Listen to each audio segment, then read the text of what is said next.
Hello everyone, आज के इस वीडियो लेक्चर में हम C++ के सभी कॉन्सेप्ट्स को समराइज करेंगे जस्ट इन फ्यू मिनट्स, जो कि बिफोर एग्जाम आप सभी के लिए हेल्प करेगा क्विक रिवीजन करने में। So let's start now. What is C++ or introduction of C++? So C++ is an object-oriented programming language and it was developed by B. Struistra at AT&T Bell Laboratory in 1980. And C++ is an extension or next version of C language, and this concept is come from the C language pre-increment operator, which is called plus plus.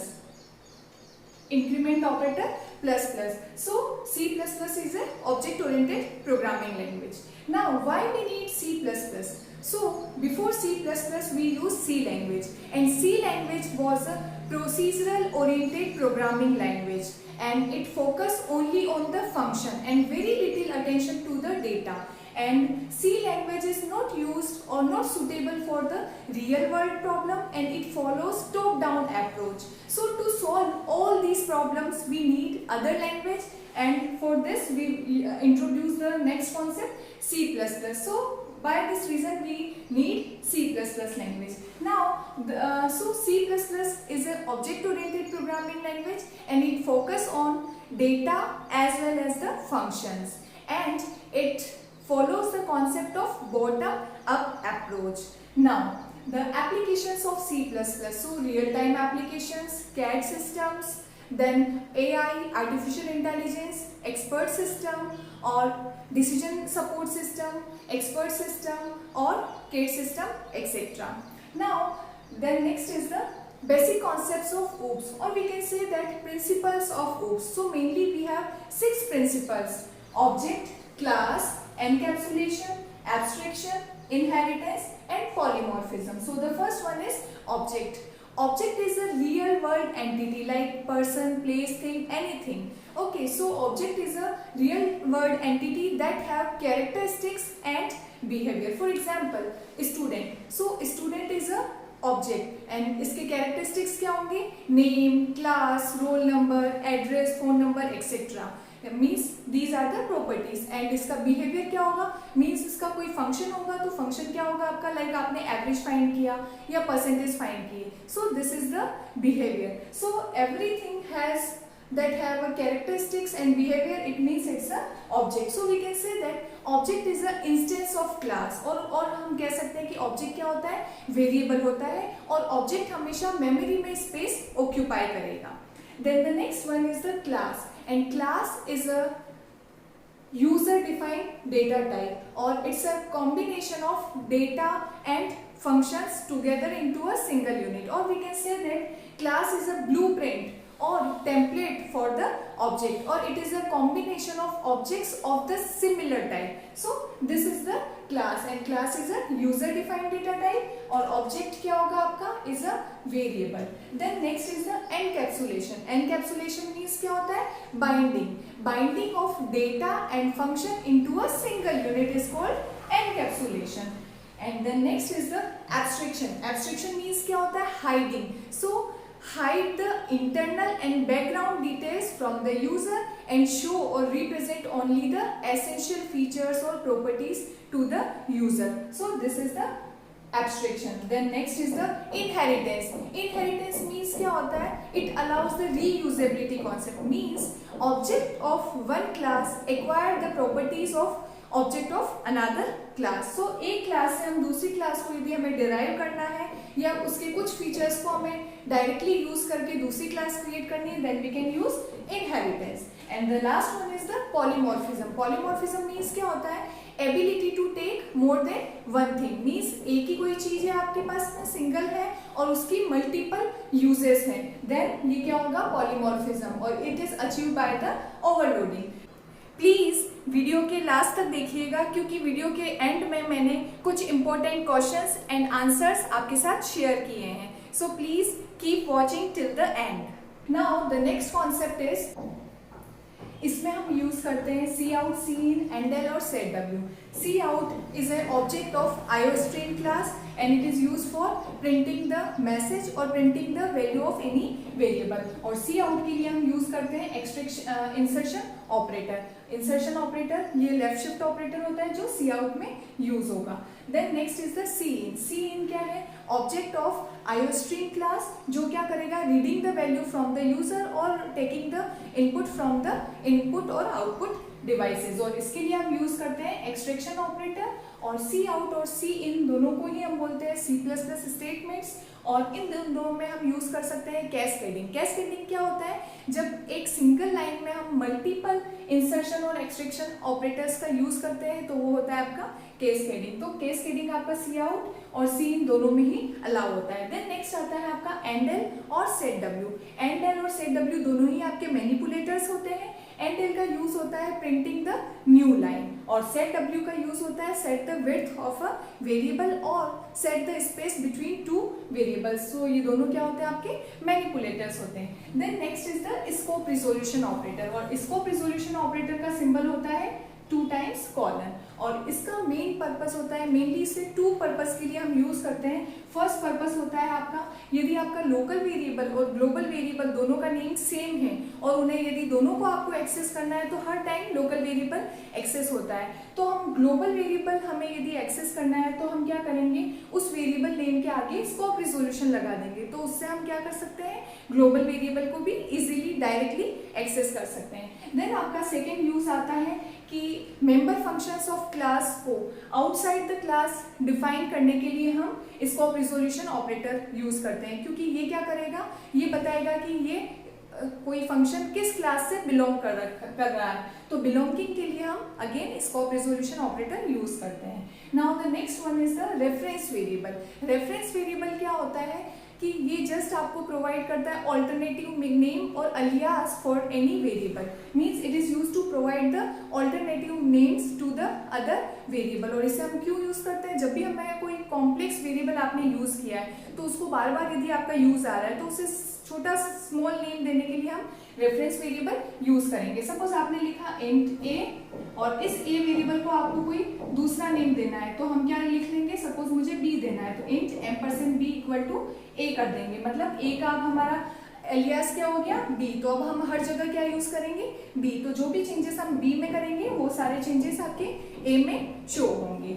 Now the next one is the inline function. और inline function क्या होते हैं? ऐसे functions जो expanded होते हैं inline, means जिसमें जब भी हम कॉलिंग करते हैं तो कॉलिंग करने पर आपका कंट्रोल ट्रांसफर होके उसकी डेफिनेशन पे जाता है तो उसमें बहुत टाइम कंज्यूम होता है, बहुत ओवरहेड्स बढ़ जाते हैं। तो इन सब चीज़ों को कम करने के लिए हम क्या करते हैं? उस फंक्शन को हम इनलाइन क्रिएट कर देते हैं। मींस उसके लिए हम इनलाइन कीवर्ड यूज कर देते हैं। तो इससे क्या होगा कि आपका कंट्रोल वहां ट्रांसफर ना होके उसका पूरा बॉडी पार्ट उठ के कॉलिंग पर ही आ जाएगा और डायरेक्टली एग्जीक्यूट हो जाएगा, जिससे आपका टाइम कंज्यूम कम होगा और कुछ ओवरहेड्स बच जाएंगे। अब नाउ किन फंक्शंस को हम इनलाइन नहीं बना सकते हैं? जिसमें कोई जंपिंग स्टेटमेंट हो या फिर जिसमें फॉर लूप हो, जिसमें रिकर्शन हो और या फिर कोई कॉम्प्लेक्स और लेंथी प्रोग्राम हो, उसे हम इनलाइन फंक्शन नहीं बना सकते हैं। और जो क्लास के अंदर विद इन द क्लास जिसकी हम फंक्शंस की डेफिनेशन प्रोवाइड करते हैं वो ऑलरेडी क्या होते हैं? आपके इनलाइन फंक्शन होते हैं। और जो आउटलाइन फंक्शंस की डेफिनेशन दी है आपने और उनको यदि आपको इनलाइन क्रिएट करना है then we have to use the inline keyword. Now the next is structure of C++ program. तो mainly structure of C++ program में हम 4 सेक्शन यूज करते हैं। Include files first, second is class declaration, third is member function declaration and fourth is main function. So इसे हम एक simple programme से understand करते हैं। स्टार्टिंग में हमने यूज किया हैश इंक्लूड iostream.h। ये क्या है? आपकी इंक्लूड फाइल्स। इसमें हम pre processor directives, global variables और कुछ लाइब्रेरीज हम इसमें यूज कर सकते हैं। देन सेकेंड आता है आपका क्लास डिक्लेरेशन। तो ये आपकी क्या हो गई? ये पूरी आपकी क्लास डिक्लेरेशन हो गई। तो क्लास हमने बनाई स्टूड, इसमें हमने ए और बी 2 प्राइवेट वेरिएबल्स लिए। देन हमने पब्लिक सेक्शन लिया जिसमें हमने गेट और पुट 2 फंक्शंस लिए हैं जिनको हम आउटसाइड द क्लास हम डिफाइन करेंगे और हमने ये क्लास क्लोज कर दिया। तो ये क्या हो गया आपका? Class declaration second part. Then third one is the member function declaration. ये क्या हो गया आपका? यहाँ से ये मेंबर फंक्शन डेफिनेशन है डिक्लेरेशन। सो इसमें हमने क्या किया? आउटसाइड द क्लास हमने फंक्शन की डेफिनेशन लिखी है, हम इनसाइड भी लिख सकते हैं और आउटसाइड भी लिख सकते हैं। आउटसाइड लिखने के लिए हम वही क्लास का नेम यूज करेंगे और स्कोप रिजोल्यूशन यूज करेंगे। और गेट फंक्शन में हमने सिंपल ए और बी की वैल्यूज को यूजर से इनपुट करवाया और पुट फंक्शन में हमने उनकी वैल्यूज को सिंपली आउटपुट स्क्रीन पर प्रिंट करवाया। देन ये आपका third is completed. Then next is the fourth is the main function. ये आपका मेन फंक्शन। मेन फंक्शन में हम क्या करेंगे, सबसे पहले क्लास का हम ऑब्जेक्ट्स बनाएंगे। तो हमने एक ही ऑब्जेक्ट बनाया है, स्टूड का एस ऑब्जेक्ट बनाया और उस ऑब्जेक्ट से हमने दोनों फंक्शंस को कॉल किया। तो एस डॉट गेट हमने कॉल किया और एस डॉट पुट कॉल किया। तो ये आपका क्या हो गया, मेन फंक्शन, एंड ये आपका क्लोज हो गया। So this is the structure of C++ program. Then the next one is function. Function क्या होता है, function is a independent program which is use for special task और स्पेशल पर्पस। हर function में 3 थिंग्स होती है, फंक्शन प्रोटोटाइप, फंक्शन डेफिनेशन और function calling. Function prototype compiler को यह इंस्ट्रक्शंस देता है, यह बताता है कि इस टाइप का कोई फंक्शन इस प्रोग्राम में एग्जिस्ट करता है।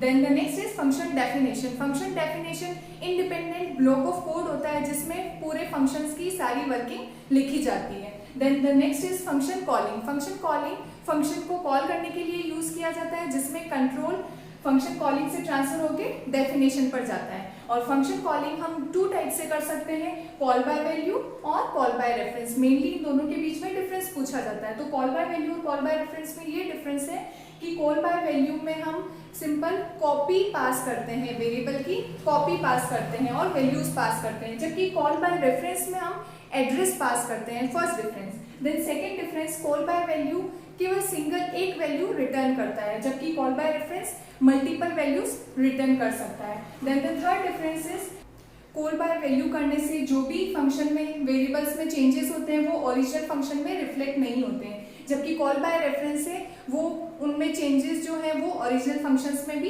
रिफ्लेक्ट होंगे। So these are 3 difference between call by value and call by reference. Now in functions में हम 2 टाइप्स के पैरामीटर्स और आर्गुमेंट्स यूज करते हैं, एक्चुअल आर्गुमेंट और फॉर्मल पैरामीटर्स। सो फॉर्मल पैरामीटर्स हम किस में यूज करते हैं, डेफिनेशन में, फंक्शन डेफिनेशन में और फंक्शन प्रोटोटाइप में, जबकि जो एक्चुअल पैरामीटर्स होते हैं वो यूज होते हैं फंक्शन कॉलिंग में।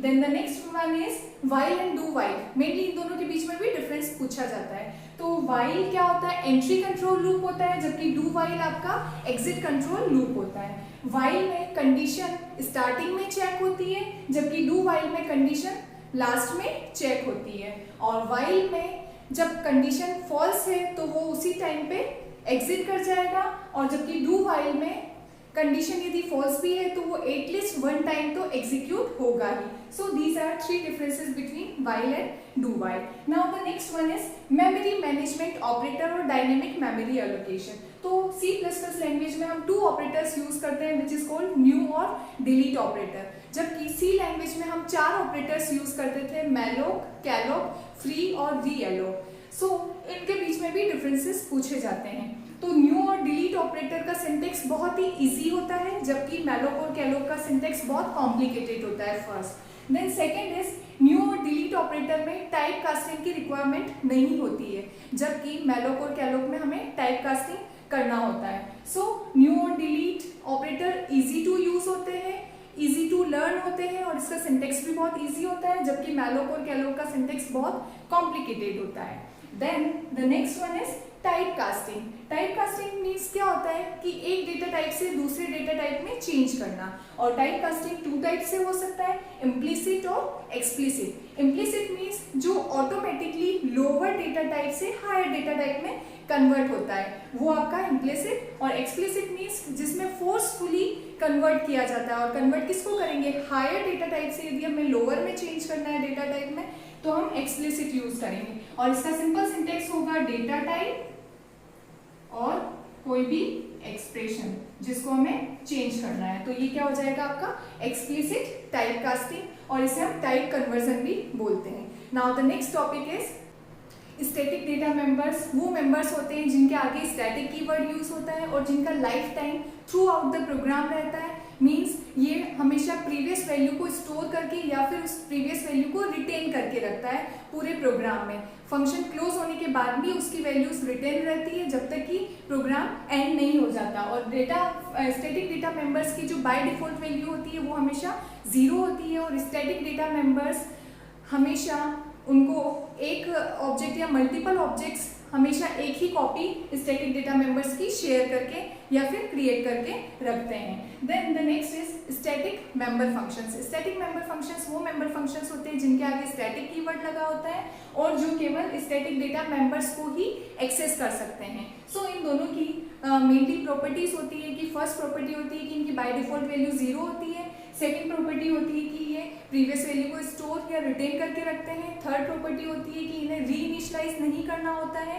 और फोर्थ प्रॉपर्टी होती है कि मल्टीपल ऑब्जेक्ट्स क्रिएट करने पर भी उनकी केवल एक ही कॉपी क्रिएट होती है। सो this is the static member function and static data member. Now the next one is array of object. जब भी हमें मल्टीपल ऑब्जेक्ट्स बनाने हैं लाइक हमें 2-3 ऑब्जेक्ट्स बनाने हैं देन नो प्रॉब्लम, बट हमें 10 या 100 ऑब्जेक्ट्स बनाने हैं तब हम क्या यूज करेंगे, एरे ऑफ ऑब्जेक्ट्स बनाएंगे। मींस ऑब्जेक्ट का हम एक एरे क्रिएट कर लेंगे।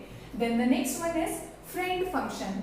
फ्रेंड फंक्शन क्या होता है, फ्रेंड फंक्शन के लिए हम फ्रेंड कीवर्ड यूज करते हैं और फ्रेंड फंक्शन के मेनली 2 पर्पस या फिर 2 यूज होते हैं। फर्स्ट यूज होता है कि प्राइवेट डेटा मेंबर्स को एक्सेस करने के लिए हम यूज करते हैं फ्रेंड फंक्शन, और दूसरा यूज होता है कि जब 2 क्लासेस के बीच में सेम फंक्शन को हमें शेयर करना होता है तो हम उस फंक्शन को वन टाइम ही लिख के उसे हम फ्रेंड कीवर्ड से डिनोट कर देते हैं जिससे कि वो दोनों क्लासेस में शेयर हो जाता है। सो this is the use of friend function. Now the friend function है not related to the class, means इसे हम जब कॉल करेंगे तो नॉर्मल जैसे सी लैंग्वेज में हम फंक्शंस को कॉल करते हैं वैसे ही हम कॉल करेंगे, क्योंकि ये कोई भी क्लास का कोई मेंबर फंक्शन नहीं होता है तो इसे हम सिंपल नॉर्मल फंक्शन के जैसे भी कॉल करेंगे। Then the next is constructor. Now constructor is a special member function that name has the same name as the class name। और इसकी मेन प्रॉपर्टीज होती है, फर्स्ट प्रॉपर्टी होती है कि इसका नेम जो है क्लास नेम के सेम होता है। देन सेकेंड इज इसका कोई रिटर्न टाइप नहीं होता। Then the third one is इसे हम ओवरलोड कर सकते हैं। और कंस्ट्रक्टर्स को हम हमेशा पब्लिक सेक्शन में ही डिक्लेयर करते हैं। सो मेनली कंस्ट्रक्टर का यूज होता है ऑब्जेक्ट को इनिशियलाइज करने में और दूसरा मेमोरी रिसोर्सेज और अदर टाइप के रिसोर्सेज को अलोकेट करने में। और मेनली क्या होता है, कंस्ट्रक्टर आपका स्पेशल मेंबर फंक्शन होता है जिसका name same as a class name होता है जो ऑब्जेक्ट को इनिशियलाइज करने के काम आता है। नाउ कंस्ट्रक्टर में 3 टाइप्स के कंस्ट्रक्टर्स होते हैं, default constructor, parameterise constructor, copy constructor. Okay, so default constructor क्या होता है, जिसमें हम कोई भी पैरामीटर या आर्गुमेंट पास नहीं करते हैं, वो होता है default constructor. Then second is parameterize constructor, जिसमें हम 1 या फिर 1 से ज्यादा पैरामीटर्स पास करते हैं, वो होगा parameterize constructor. And copy constructor, copy constructor में क्या होगा, जब हम एक ऑब्जेक्ट की वैल्यूज को दूसरे ऑब्जेक्ट में सेम पास करना चाहते हैं तब हम यूज करेंगे कॉपी कंस्ट्रक्टर, क्योंकि सिंपल डेटा की वैल्यूज तो एक डेटा से दूसरे डेटा में हम पास कर सकते हैं बट ऑब्जेक्ट की वैल्यूज को डायरेक्टली ऐसे पास नहीं किया जाता है, तो इसके लिए हम यूज करेंगे कॉपी कंस्ट्रक्टर। सो कॉपी कंस्ट्रक्टर क्या करेगा, एक ऑब्जेक्ट की वैल्यूज की कॉपी को दूसरे ऑब्जेक्ट में पास करेगा। Now then the next is the dynamic constructor. Dynamic constructors को जब हम रन टाइम पे इन्वोक करते हैं, किसी कंस्ट्रक्टर को जब हम रन टाइम पे इन्वोक करते हैं तो वो होता है आपका डायनेमिक कंस्ट्रक्टर। और कंस्ट्रक्टर ओवरलोडिंग क्या होता है, overloading means some name of the function is same but parameters, number of parameters and arguments types are different। so constructor overloading क्या होगा कि एक ही क्लास के अंदर मल्टीपल कंस्ट्रक्टर्स हम यूज करेंगे लेकिन उनके नंबर ऑफ आर्ग्यूमेंट्स या फिर टाइप ऑफ आर्ग्यूमेंट डिफरेंट होंगे, then this is called constructor overloading. Now the next one is the destructor. Destructor क्या होता है, ये जस्ट ऑब्जेक्ट को डिस्ट्रॉय करने के लिए यूज किया जाता है जिससे कि अदर मेमोरी रिसोर्सेज और स्पेस रिलीज हो सके और वो दूसरे के लिए यूज कर सकें। सो डिस्ट्रक्टर के लिए मेनली हम साइन यूज करते हैं टिल्ड साइन। और डिस्ट्रक्टर भी क्या होता है, स्पेशल मेंबर फंक्शन होता है जिसका name as a class name होता है बट उसके आगे हम टिल्ड साइन यूज करेंगे और इसे हम कभी भी ओवरलोड नहीं कर सकते। मीन्स एक प्रोग्राम में एक क्लास में हम एक ही डिस्ट्रक्टर को यूज करेंगे but constructor multiple constructors use हो सकते हैं सिंगल क्लास में। Okay, so these are the constructor and deconstructor. Now the next topic is inheritance. Inheritance use the concept of reusability. Inheritance means new classes is created by the existing class. So हमने कोई पुरानी कुछ classes create कर रखी है और उन्हीं को हम यूज करके कुछ न्यू क्लासेस क्रिएट करते हैं, तो वो होता है आपका इनहेरिटेंस। और इनहेरिटेंस में हम सब क्लास और सुपर क्लास का कॉन्सेप्ट यूज करते हैं। सुपर क्लास को हम पेरेंट क्लास या फिर बेस क्लास भी बोलते हैं और सब क्लास को हम डिराइव क्लास या फिर चाइल्ड क्लास भी बोलते हैं। Now inheritance has 5 types: single level, multi level, multiple, hierarchical and hybrid. Single level inheritance क्या होता है? जिसमें सिंगल चाइल्ड और सिंगल पेरेंट होता है। मल्टी लेवल इनहेरिटेंस क्या होता है? जिसमें one class is derive from the another derive class, तो ये आपका लेवल में चलेगा। देन मल्टीपल इनहेरिटेंस क्या होता है? जिसमें मल्टीपल सुपर क्लासेस होती है और एक सिंगल चाइल्ड क्लास होती है। Then the next is hierarchical. Hierarchy जैसे पेरेंट चाइल्ड रिलेशनशिप होती है कि आपके एक पेरेंट ऊपर एक आपका पेरेंट है और उनके क्या होंगे? मल्टीपल चाइल्ड्स होंगे। Then next is the hybrid. Hybrid क्या होता है? It's a combination of these four followings, means it can be a combination of single level, multi level, multiple और hierarchical, इन चारों में से किसी का भी कॉम्बिनेशन हो सकता है। इनहेरिटेंस में हम मेनली 3 एक्सेस स्पेसिफायर्स यूज करते हैं: public, private and protected. Public access specifier क्या होता है? जो पब्लिकली अवेलेबल होता है। देन प्राइवेट एक्सेस स्पेसिफायर क्या होता है? Private means it's a by default. हम जब भी लिखते हैं इंट ए और इंट बी, उसके आगे हम प्राइवेट यूज नहीं करते। It means it's a by default access specifier. तो प्राइवेट से क्या होगा कि इसमें हम एब्स्ट्रैक्शन और एनकैप्सुलेशन को यूज कर रहे हैं, जिससे फीचर्स इसमें हाइड हो जाते हैं। और प्रोटेक्टेड क्या होता है? सिक्योरिटी पर्पस के लिए हम प्रोटेक्टेड यूज करते हैं। तो इनहेरिटेंस के कॉन्सेप्ट में हम तीनों को यूज करते हैं। तो जब भी आप पब्लिकली इनहेरिट करेंगे क्लास को, तो सुपर क्लास के पब्लिक और प्रोटेक्टेड मेंबर्स सब क्लास के लिए क्या हो जाएंगे? पब्लिक और प्रोटेक्टेड हो जाएंगे। लेकिन जब आप प्राइवेट इनहेरिट करेंगे सुपर क्लास को, तो सुपर क्लास के पब्लिक और प्रोटेक्टेड मेंबर्स सब क्लास के लिए प्राइवेट जैसा बिहेव करेंगे। और थर्ड इज प्रोटेक्टेड। यदि आप प्रोटेक्टेड इनहेरिट करेंगे सुपर क्लास को, तो सुपर क्लास के पब्लिक और प्रोटेक्टेड मेंबर्स सब क्लास के लिए प्रोटेक्टेड हो जाएंगे और कभी भी private members of the super class कहीं पर भी एक्सेस नहीं होंगे। So this is the concept of inheritance. Now the next topic is polymorphism. Polymorphism means one thing can take many form. Means एक कोई सिंगल पर्सन है और उसके बहुत सारे यूजेस हैं। लाइक हमने एग्जाम्पल में बात की, लाइक एक कोई स्टूडेंट है तो वो टीचर्स के लिए स्टूडेंट होगा, अपने पेरेंट्स के लिए चाइल्ड होगा, अपने फ्रेंड्स के लिए फ्रेंड होगा।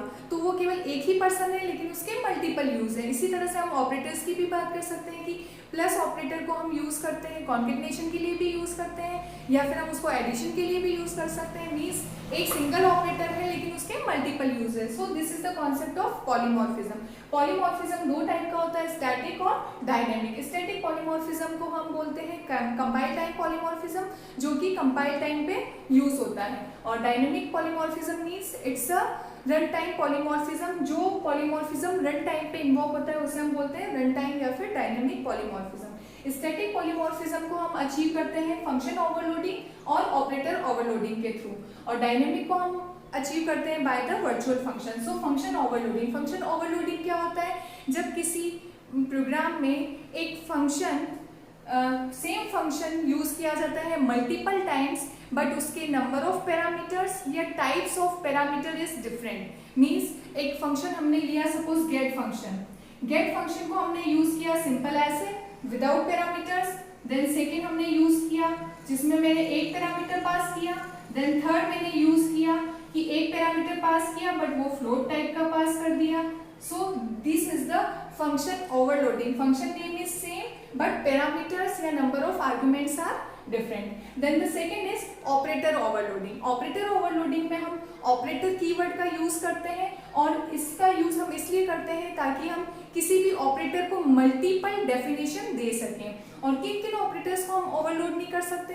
तो फर्स्ट होता है आपका scope resolution operator, then second होता है डॉट ऑपरेटर, देन थर्ड होता है पॉइंटर टू मेंबर फंक्शन, और फोर्थ होता है टर्नरी ऑपरेटर, और फिफ्थ होता है साइज ऑफ ऑपरेटर। इन ऑपरेटर्स को हम ओवरलोड नहीं कर सकते हैं। Then the next is dynamic polymorphism और जिसे हम अचीव करते हैं by the virtual function. So virtual function क्या होता है? वर्चुअल फंक्शन में वर्चुअल कीवर्ड का यूज किया जाता है और इसे कब यूज किया जाता है? जब सुपर क्लास और सब क्लास दोनों में ही हम सेम फंक्शन यूज करते हैं और यदि हम बेस क्लास का पॉइंटर बना के हम यदि उस फंक्शन को एक्सेस करें तो वो हमेशा बेस क्लास के फंक्शन को ही एक्सेस करता है, तो और वो सब क्लास के फंक्शन को एक्सेस नहीं कर पाता है। तो इस एम्बिग्युइटी को दूर करने के लिए हम क्या करते हैं कि बेस क्लास के उस फंक्शन को हम वर्चुअल कीवर्ड से डिनोट कर देते हैं, जिससे वो वर्चुअल बन गया।